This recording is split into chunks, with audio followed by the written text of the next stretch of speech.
The Corpus Christi Police Officers Association is defending the officer who was involved in a shooting last weekend that left a sentenced man dead. Our Katie Kaiser is here with the story. Katie? Well, Joe, a deadly force scenario will never happen in most law enforcement careers, but the association president, Mike Staff, says in this case the officer apparently did what he was trained to do. When a knife-wielding suspect approaches an officer, the general rule is 21 feet is too close. In this case, police say the suspect was about 10 feet away. Think about 10 feet, the distance of a basketball rim, and somebody is aggressively approaching you.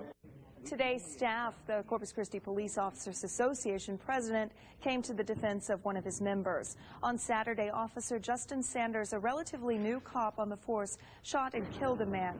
Police believe that man, Sylvester Villasana, was armed with a knife as he approached Officer Sanders. Police are trained that 21 feet is too close for comfort.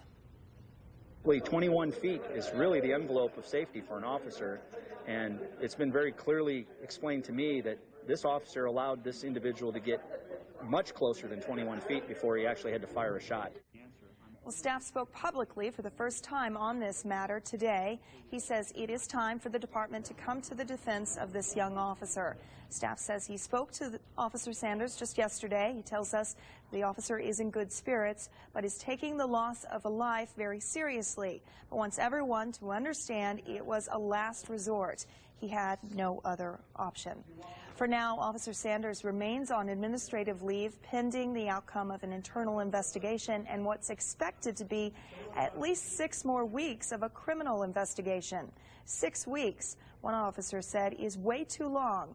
Get the officer cleared by a police psychologist and then put him back at least behind a desk, not just sitting at home. Back to you. All right, Katie. Thank you so much for that report.